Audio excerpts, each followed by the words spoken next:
When the American colonies revolted in 1776, the world recognized the rising tide of freedom. Its intoxicating spirit traveled around the globe, inspiring similar revolutions, especially in France, where popular uprisings demanded the end of aristocratic rule.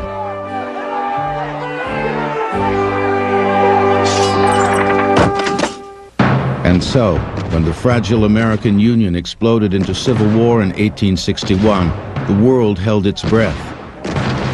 Over a 4-year period, the American landscape was bathed in blood, as over 500,000 men were slaughtered on the fields of battle. More than 4 times the U.S. casualties in the Vietnam and Korean Wars combined. Could a government of the people survive this brutal conflict, which included the murder of its most beloved leader? That America survived this historic crucible became an inspiration around the world and was felt most keenly in France, where artists and intellectuals admired the American fortitude. It was during an 1865 dinner party in the Paris home of Professor Edouard de la Boulaye that the idea was first suggested. Create a monument to honor America on its 100th anniversary as the cradle of liberty. It would be designed by one of the dinner guests, Frédéric Auguste Bartholdi, to express the admiration of the French people.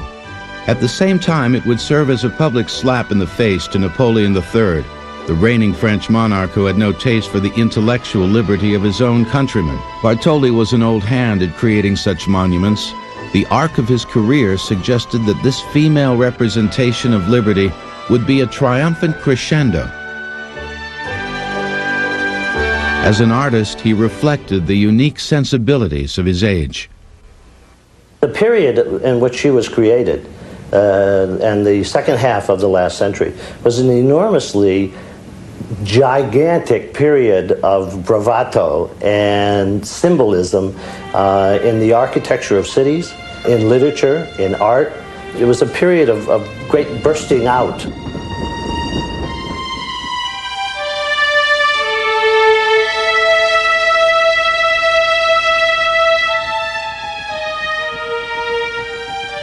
Bartholdi's early sketches captured the work's ultimate attitude and pose, but it was the image of his mother's stern face which supplied the enigmatic expression. The enigmatic expression. The final work would be called The Statue of Liberty Enlightening the World, and its size would mirror the mammoth proportions of the New World itself. It would stretch over 305 feet high. The figure would be composed of 450,000 pounds of hammered copper plates, enough metal to press 30 million pennies. The nose would be 4.5 feet long, each eye 2.5 feet wide, the face more than 17 feet from chin to brow. Over 300 metal plates were needed to complete the figure, designed to interlock in an artistic technique called repoussé. Monsieur Serge Pascal is one of the few remaining artisans who still perform the technique. Le tailleur de pierre, lui, va travailler dans la masse. The sculptor is going to work with a mass. De sa masse, de son bloc. He's going to create his work from a block of stone. Whereas we give a flat sheet a definite shape that looks like something. It was his company that recently worked with American crews to restore the statue. It begins by using a plumb bob pointing system to form giant plaster replicas of the model design. Then a wooden frame, a negative form, is built around the plaster. Into this frame, the copper sheets are formed. In the repoussage technique, we start out with a flat sheet of metal. It has to be shaped. It has to be what we call round embossing. We had to introduce heat up to like 400 degrees Fahrenheit to be able to get the forms to bend properly. Hundreds of different types of hammers, because each hammer had a certain amount of bounce to it, a certain amount of pressure that it could perform, a certain amount of pebbling effect that it would perform. We have inherited, if you will, this technique from our parents, who with others helped make the Statue of Liberty in France. It's both a tradition in the family as well as in the trade. Because the final structure is hollow, keeping the statue's shell stable is an equally difficult engineering task. Up to this time, the statues of this size were all solid. And that was the original concept for this. The original architect-engineer that was working with Bartholdi was Viollet-le-Duc. And he had a plan for filling the interior with boxes of sand to give it stability so the wind wouldn't tip it over and so forth. In a divine act of providence, Leduc suddenly died, and so did the notion of stuffing the statue with sand. Instead, Gustave Eiffel, the engineering genius of the Eiffel Tower fame, proposed a radical new concept. His concept, which is entirely new, was to build a tower, an iron tower, and then frame out from it and support the copper statue, which was very much like a dressmaker's dummy. The result was a monument which inside and out captured the imagination. Its structural support was as radical as the new social structures defining the American ideal. Eiffel had mentioned that it was a magnificent space, a cathedral kind of space inside. Bartholdi himself chose the site for his statue in America, a small patch of land in New York Harbor called Bedloe Island.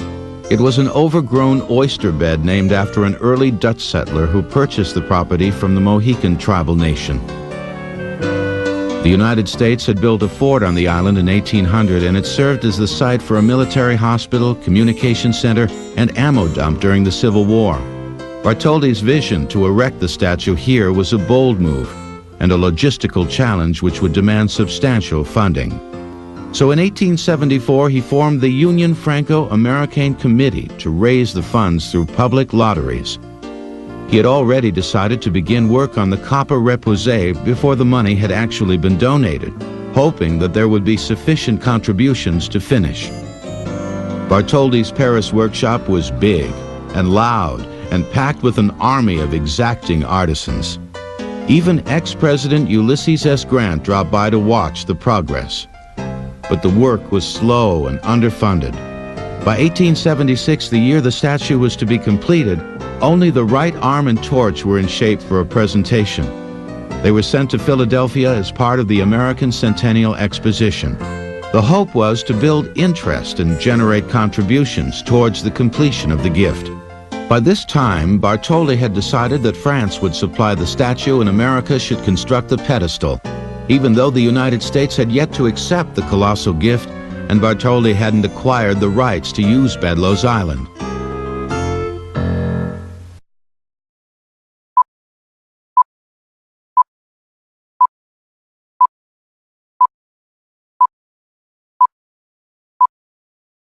What a weird idea to give a huge statue, and there was a lot of pulling and pushing. Say no, we don't want it, and finally the U.S. ambassador had convinced the Congress to say no, you must take it because the French are going to be upset. Many people were suspicious of the French gift celebrating the American Revolution. Would the sculpture portray liberty as a bare-breasted revolutionary as rendered in European art? The New York Times suggested that the statue was a scam for Bartholdi to make a personal fortune. And American millionaires like J.P. Morgan and Cornelius Vanderbilt joined Grover Cleveland in declaring that the promotion of liberty would cause unrest among America's lower class, the working poor. But with the enthusiastic support of newspaper publisher Joseph Pulitzer, the American Committee was formed in 1877 to organize grassroots funding after the government, the wealthy, and their corporations turned their backs. Well, every trick was used 100 years ago to try to raise money, from selling toothpaste, which was the Statue of Liberty toothpaste, to selling small replica. Even before she was fully assembled, the Statue of Liberty became a celebrity spokesperson for all manner of products in order to raise construction funds. She has been an advertising icon ever since. The product product endorsement feeding frenzy took the new art of hucksterism to dizzying heights, but it wasn't enough. Pulitzer realized that the project had to tap into America's soul, and he persuaded a young poetess, Emma Lazarus, to compose a stirring verse to capture the public's imagination. The poem was called The New Colossus. It was inspired by the tragic slaughter of Russian Jews during the pogroms of the era. Give me your tired, your poor, your huddled masses yearning to breathe free, she wrote. The wretched refuse of your teeming shore. Send these, the homeless, the tempest-tossed, to me. Meanwhile, Liberty was erected on the streets of Paris, an exile herself, waiting for the money and the permission to emigrate to the United States. Though many French citizens were determined that she not be given to a seemingly ungrateful America, the finished statue was presented to U.S. Ambassador Levi P. Morton on July 4, 1884. 1 month later in the United States, work began on construction of the statue's gigantic pedestal, a 154-foot-high behemoth, nearly as tall as the statue itself.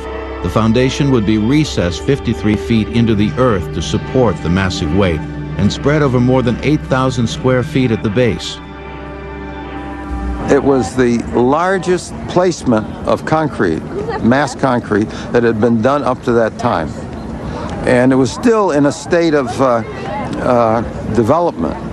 The cornerstone was a 6-ton slab of Connecticut granite set in place on a rainy afternoon ceremony on August 5, 1884. Yet the celebration was short-lived.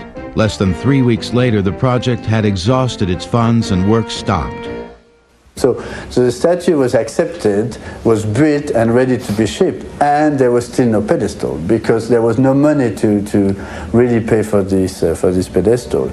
Once again, Joseph Pulitzer attacked what he called the American disgrace by rallying the support of the American people, offering children, the poor, and the humble an opportunity to donate their pennies and nickels to the effort and in exchange see their names printed on the front page of his newspaper. The effort was a resounding success, raising $102,000 and helping the Liberty design become stylish and fashionable. Cornelius Vanderbilt's daughter even dressed as Liberty for a festive social affair. The party cost more than the building of the statue itself, and her upper-crust party guests refused to contribute to the celebration of the common man.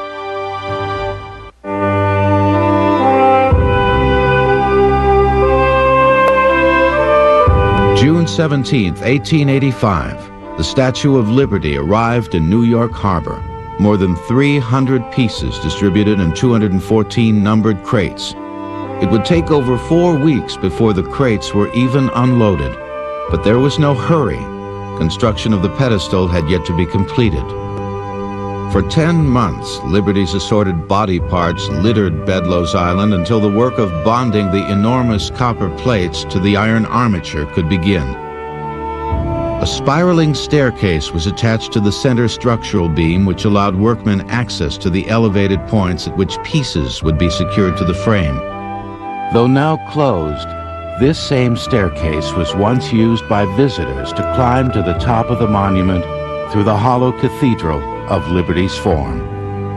The giant jigsaw puzzle didn't always fit as planned. Liberty's crowned 7 rays of light, representing the 7 continents, was positioned too close to her right arm, allowing a dagger-like ray of light to actually pierce her copper flesh. That was what we referred to as a birth defect. That occurred while it was being constructed. It was the artist himself who was responsible for the flaw back at the studio in Paris. Bartholdi, the sculptor, asked for a modification, which is, after all, the least that a sculptor doing a work of this size would be expected to ask. The modification was to raise Liberty's arm and torch a few degrees higher than the original design. But this change compromised the statue's structural strength. Because it was moved, it became much less stiff, much less strong, and took a lot of ingenuity to make it work. The defect, often blamed on the American workers who assembled the statue, remained uncorrected for the next 100 years.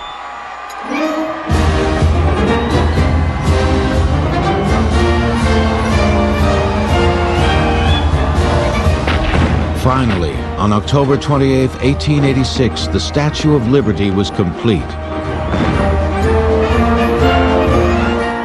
10 years and 116 days after the original American centennial delivery date.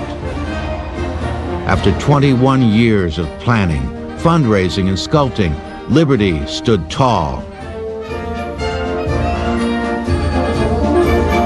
Across a fog-shrouded harbor, nearly 1 million people struggled to view the unveiling ceremonies. Liberty appeared as a silhouette through the mist. A tri-colored French flag covered her face. President Grover Cleveland, who once opposed the statue, welcomed a crowd of dignitaries on the island.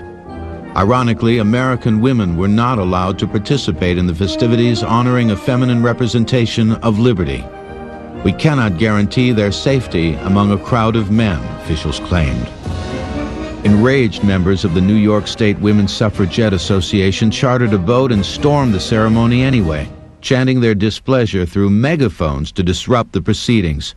The pandemonium they triggered cut short the long-winded speeches when Liberty's veil was dropped prematurely. The following day, professional orator Chauncey Depew recreated his aborted speech for posterity on a new technological miracle, a clay cylinder recording device. Here is his actual voice, captured over a century ago. The spirit voices of Washington and Lafayette join in the glad acclaim of France and the United States in liberty enlightening the world. At long last, Liberty had made her home in America, looking out to sea and beckoning many more immigrants towards the golden door of the New World. And with their arrival, the nation's attention would shift to another small island in the harbor, Ellis Island.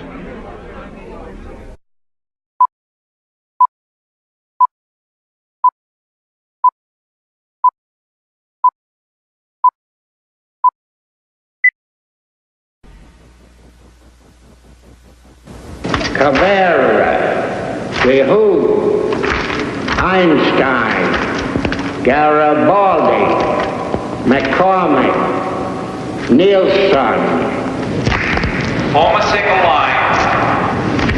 Mein Name ist Hermann Müller. Ich komme aus Hamburg in Deutschland.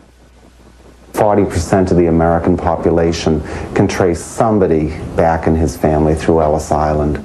And I really think that that's what America is all about. In 1890, New York City was digging the subway system. So they were able to take the landfill from the subways, bring it out to Ellis Island. So Ellis grew from 3.5 acres in size to 27.5 acres. Like Liberty Island, where the statue stands, Ellis Island was a forgotten patch of land. This mass immigration that was coming was very financially beneficial to the steamship companies. They would go over, say, to a small village in Italy and put up posters of a cornucopia, and the immigrants literally believed that there was gold everywhere. 1920, my father aged about 33 and my mother was about 30, and my sister, who was 5 months old, and myself embarked for America. The Golden Medina, the land where the streets were paved with gold. We sailed out of Genoa in the month of January 1920, and the ship was always stopping on the way to pick up coal, and it took us 30 days to get here. The ship was crowded. It wasn't clean. We were frightened. The smell of bodies all over the place. It was difficult living aboard. And we were hungry. We were so hungry that I remember vividly that my father and I went up to the first deck and found the garbage cans on that deck. And the garbage cans, we dug down and brought up food. And we brought it down for my mother, and my mother would never eat it. The steamships would pull into Manhattan, and two medical inspectors from Ellis Island would board the steamships and go to the cabin class people and the first class people and give them a very quick medical examination aboard the steamship. They felt that if these people could afford the $65 for an expensive ticket, they could obviously support themselves. The people that traveled to Ellis are those that traveled in steerage. While the rich were invited to walk right down the gangplank into Manhattan, the poor were not allowed off the boat. And traveling below deck in steerage, they never saw the Statue of Liberty welcoming them to America. Instead, they were herded onto crowded ferries and shipped to the imposing brick and tile processing center on Ellis Island, a collection of bureaucratic buildings where their American experience would begin. They would enter Ellis Island to the baggage room. They would have the opportunity to check their bags so they wouldn't have to carry them while they were being processed. Well, if you were a Russian Jew escaping the pogroms in Russia, a man in uniform would be very frightening to you. If they were all the possessions you owned in the world, you wouldn't want to give them up. But there was actually an even more important reason why the immigrants held on to their baggage. They knew that they were about to undergo a medical examination. And if they had something wrong with them, they would not be allowed into the United States. So supposing you had a bad leg, you would want to walk and carry your bag in front of your bad leg and to pretend that it was the weight of the bag that was causing you to limp. From the baggage room, the immigrants climbed a very steep and narrow staircase, and they didn't realize it, but as they were climbing, their medical examination had begun. There were two doctors standing at the top of the stairs with a piece of chalk. And as the immigrants climbed the stairs, the doctors were watching to see who had a limp. And if you were lame, you got an L on your lapel. If you were huffing and puffing, you might have a heart condition. You'd get an H. Back problems, conjunctivitis, goiter, hernia, pregnant, scalp infection, senility, suspected mental defect. The most dreaded examination of all was a doctor referred to as the eye man, and he was looking for a disease called trachoma. It was extremely contagious, it would lead to blindness, and if you caught it, you would not be allowed into the United States. And the inspector would stand there with a basin of antiseptic and an old-fashioned button hook. And he would take the button hook, dip it in the antiseptic, flip it into your eyelid, and flip your eyelid back. He was looking for any redness or inflammation, and that was a sign of trachoma. You'd get a TC on your lapel, and you would be put in quarantine until they found out what was wrong with you. My father received a chalk mark on his lapel, and not realizing what it meant, he didn't wipe it off like others did. It seems that while on ship, he shaved with a straight razor and cut his face and had a little scar. And so he was taken from the line for investigation. And my mother was frantic, begging and pleading, and even offered her marriage band they should let him stay in the line. But they took him out. The main hall was designed like cattle stockyards to maximize the movement of human cargo. He had 2 minutes to ask a series of 29 questions. What's your name? Where did you come from? Why did you come here? How much money do you have? Where did you get it? Let me see it. Who paid for your passage? Do you have any friends here? Any relatives? very often I think of the enormity of the decision by the authorities. Had they decided to send me back, I probably would have been a bar of soap. Many European Jews denied admission eventually wound up on death lists back home. Many rejected Asians were sent back to hardship and persecution. There were a group, an entire shipload of Italians coming through that did not have their papers. And their papers, their official papers, were ultimately initial W period, O period, P period, without papers. So the workers at Ellis Island, just for shorthand, would say, oh, we have 3 WAPs here and there are 5 WAPs over there. If a person was a Christian, they would put a little crucifix on the top of the page. And if they were Jewish, they would put a circle. Well, the word for that is keikel. The New World was full of surprises. The first was food. The original food concessionaire stole most of the money he was given to feed the immigrants with, and he wound up serving them stewed prunes over dark bread twice a day. He was fired, and as time went on, with fewer immigrants coming, they were able to serve ethnic meals. They would have a German meal at 1 o'clock, an Italian meal at 2 o'clock, and so on. But that led to the problem of the Germans showing up at the Italian meal of spaghetti and tomato sauce, and a lot of them would refuse to eat it, saying it was just too frightening looking. We stayed for 10 days in the big hall.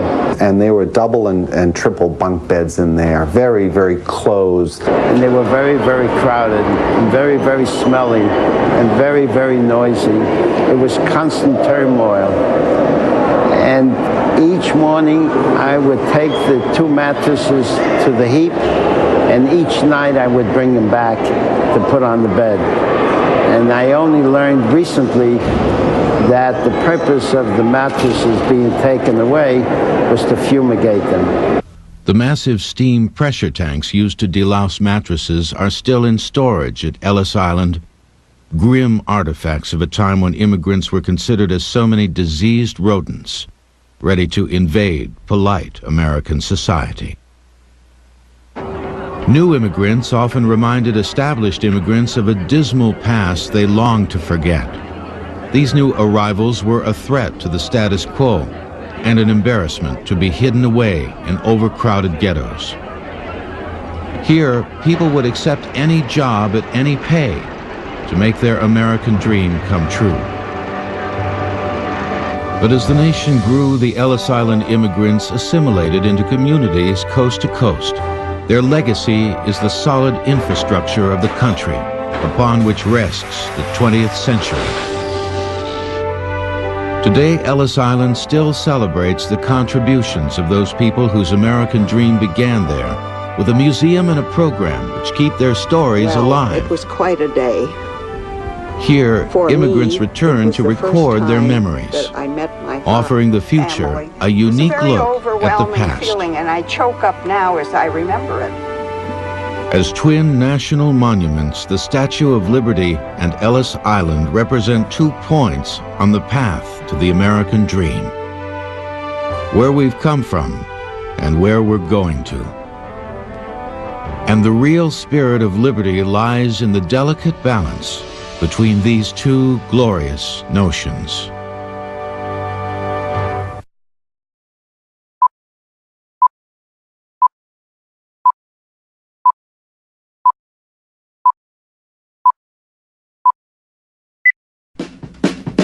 By 1900, the sea, air, and elements had changed Liberty's complexion from bright copper orange to pale green.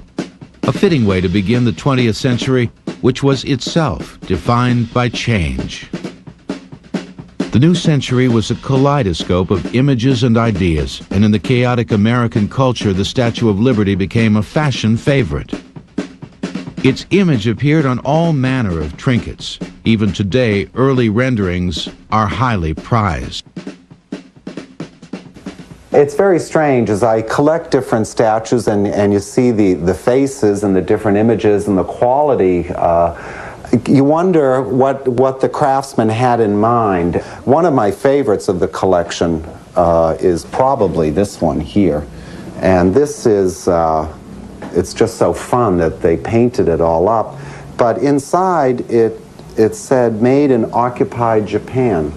Perhaps we cherish liberty because we realize that she is vulnerable. As in 1916, when German saboteurs at the height of World War I managed to blow up a munitions storage facility in New Jersey.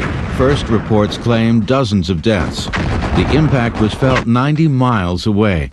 Police were called to stop looting in the streets of New York, and the statue lost nearly 100 bolts in her right arm as a result of the blast. Still, her torch was held high, and when workmen surveyed the damage, they wondered if something more than copper and iron was keeping the statue standing tall and proud. It was the hope of those who gave us this statue and the hope of the American people in receiving it that the goddess of liberty and the goddess of peace were the same. During the Depression, Liberty carried a double load, holding both her torch and the nation's morale aloft. But a few short years later, her light would be dimmed by a Second World War, this one more bloody than the first, as madmen threatened the future of mankind and liberty held her breath. Like so many others, she did her part. Her image reminded the American people of what was at stake around the world. When victory was finally declared, she joined the exuberant celebrations as a guest of honor in New York's Times Square. Ironically, the buoyant spirit at the end of war disguised the fact that liberty as well as the statue were fragile. Freedom demands constant vigilance, and liberty denied is often the catalyst for social eruption.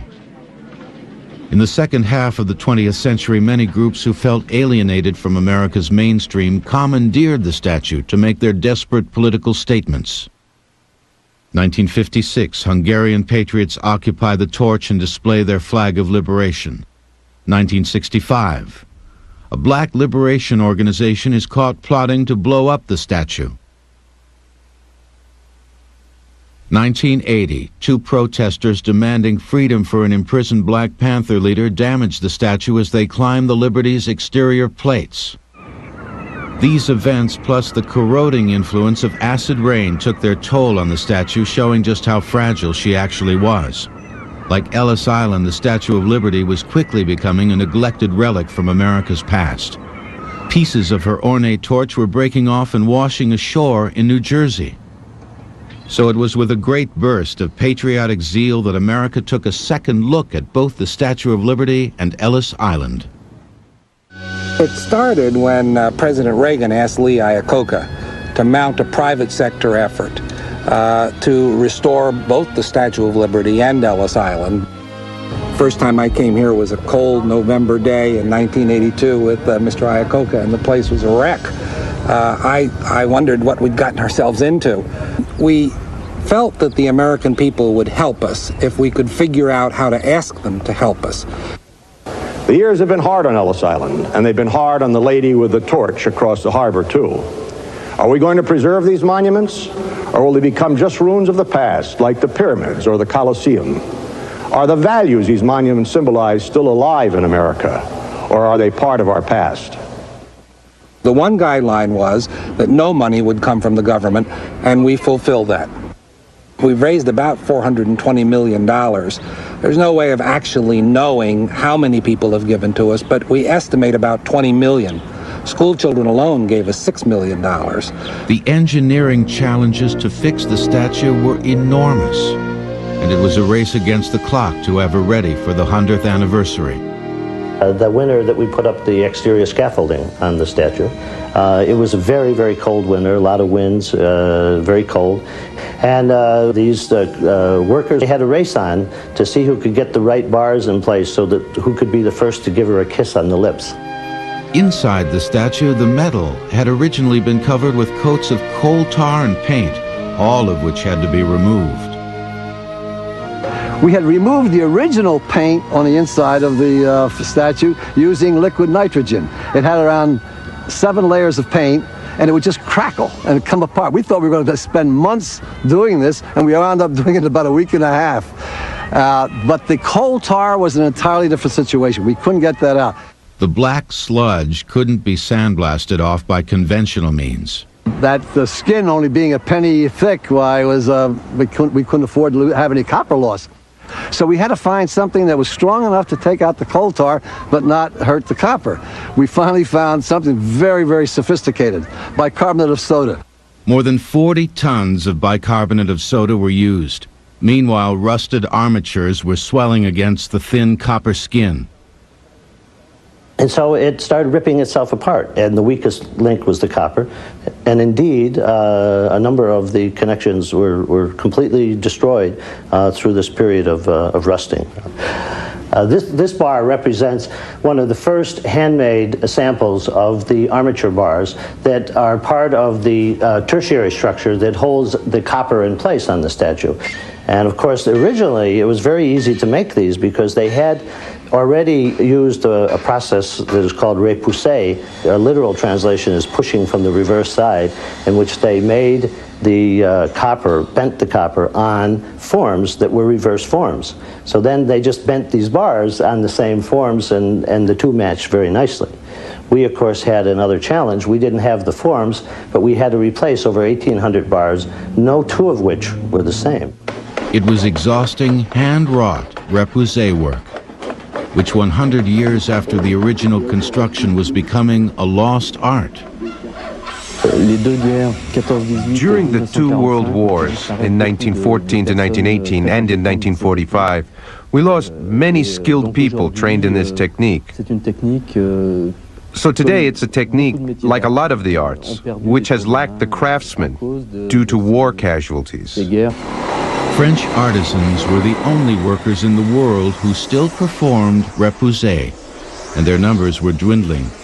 Yet when they came to America to help in the restoration, they weren't welcomed with open arms. There was a conflict as soon as we arrived.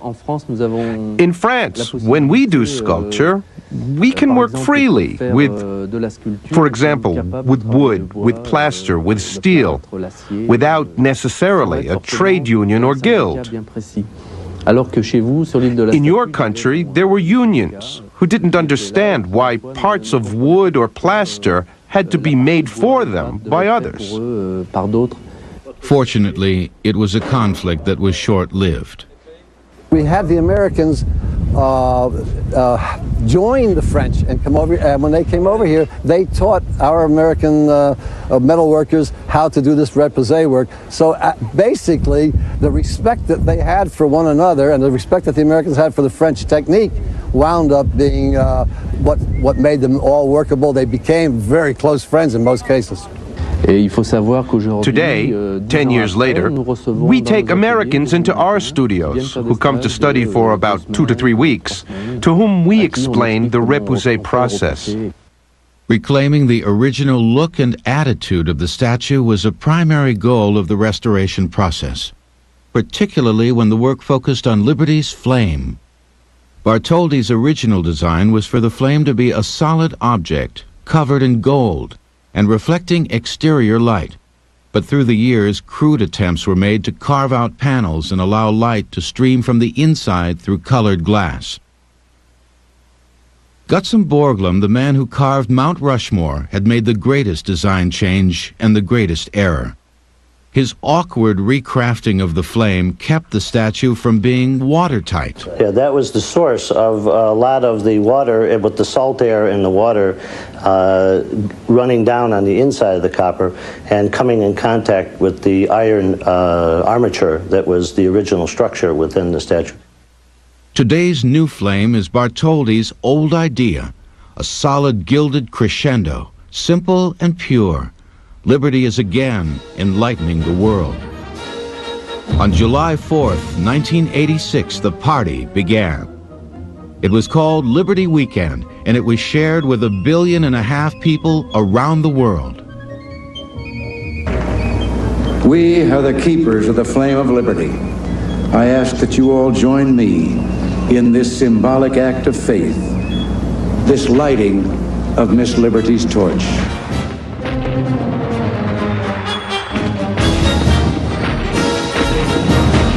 As the celebration exploded across the night sky. It sparked a new spirit of awe and wonder at the meaning of liberty.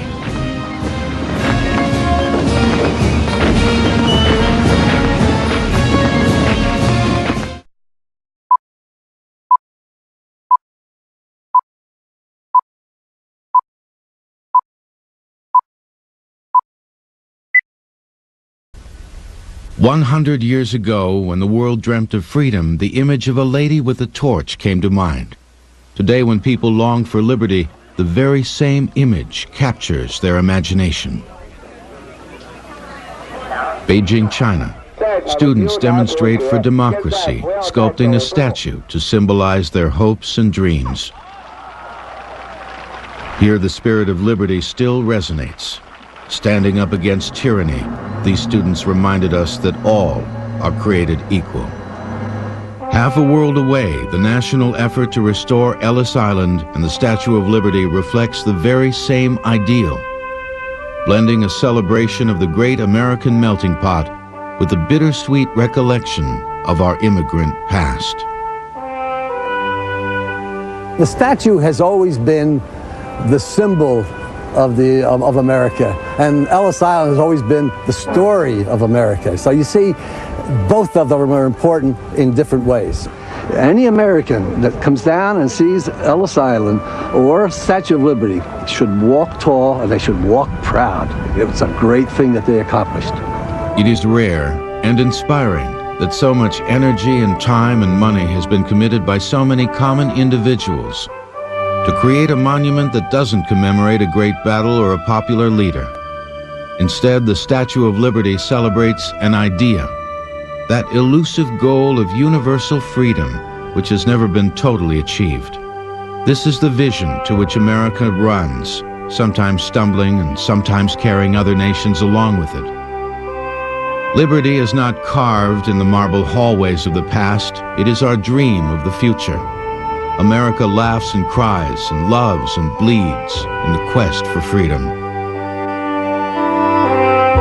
Here at the Statue of Liberty and Ellis Island, that idea takes a solid form. But always behind these symbols remains the quest. Freedom yet to be attained. Liberty preserved. Oh, beautiful for patriot dream that sees beyond the years. Thine alabaster cities gleam, undimmed by human tears. America, America, God shed His grace on thee, and crown that good with brotherhood, from sea to shining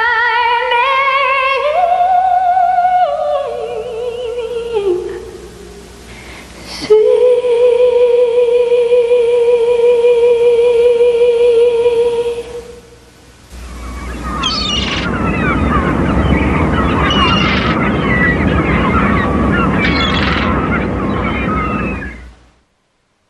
As fast as they can make them, we can eat them. Try 600 of them every second. They go by many names. Frankfurters, Franks, Red Hots, Dachshunds, Weenies. But it's still a bit of a mystery as to where we got the name hot dogs.